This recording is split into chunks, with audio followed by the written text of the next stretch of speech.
Historia de la psicología, de Fernand Lucien Müller, bajo la producción del Fondo de Cultura Económica. El título completo es Historia de la psicología de la antigüedad a nuestros días. Esta corresponde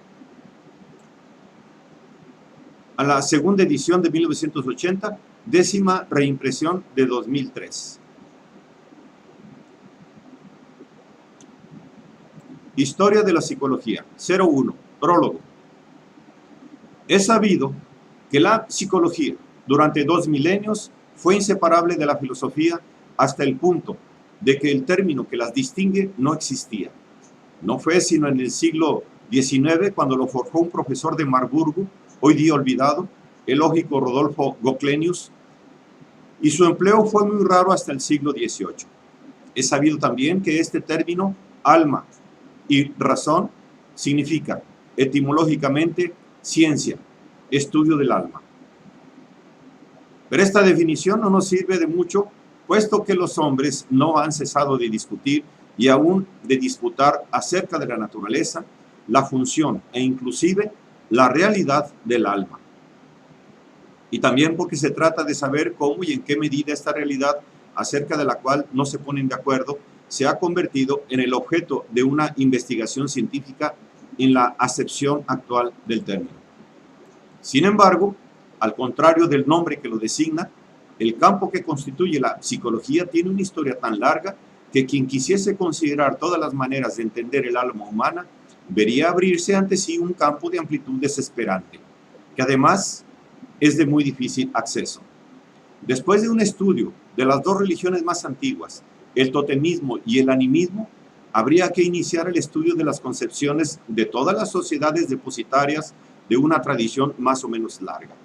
Egipto, la India, China, el Japón, Persia, sin omitir a los celtas y a los germanos.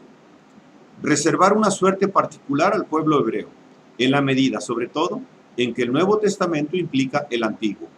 Considerar también las concepciones del Islam. Así entendida, una historia de la psicología debería fundarse en la etnología y en la psicología religiosa, traer consigo una historia completa de la religión, en pocas palabras, suscitar una empresa interminable. Deliberadamente he optado por el occidente.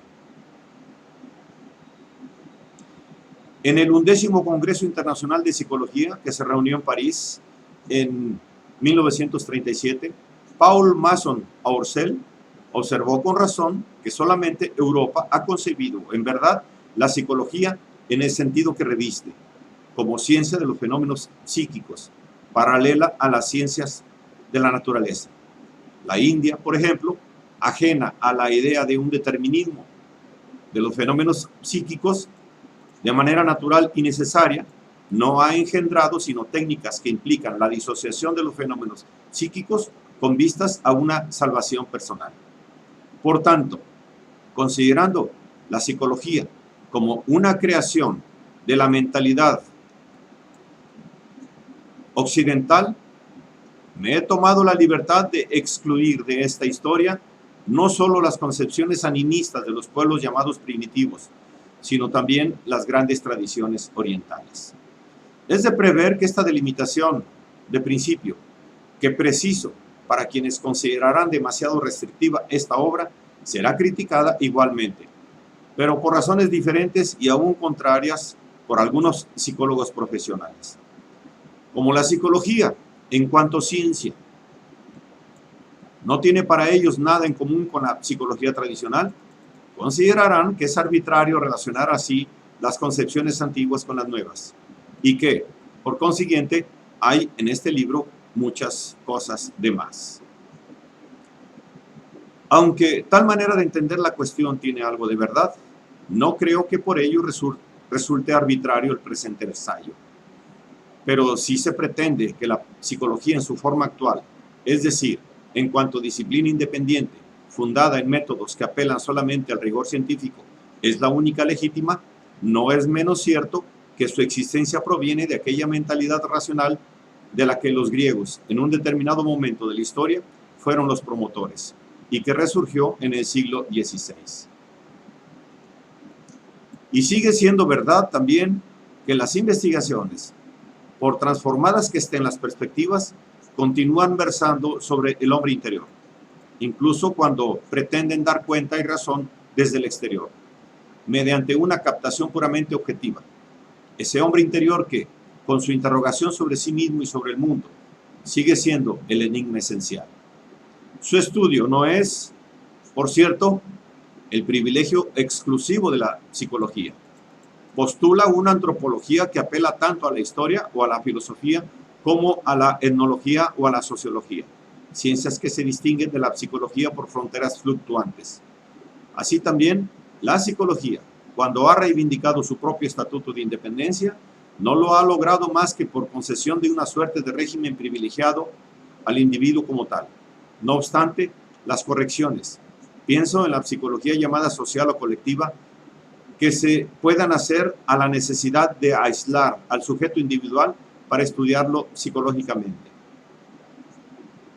Y con mayor razón en lo tocante al pasado, cuando el saber y las investigaciones estaban mucho menos estructurados, pues no podía ni pensarse en separar de una manera concluyente la psicología de lo que hoy es, clara y distintamente, metafísica, moral, teoría del conocimiento, fisiología, etc. No hay duda de que estas investigaciones se inscriben siempre en una determinada mentalidad de época, inseparable a su vez de una historicidad. Son estas relaciones dialécticas las que he tratado de sacar a la luz de alguna manera. Pienso que sin esto no podría haber historia verdadera. Se podría consagrar un grueso volumen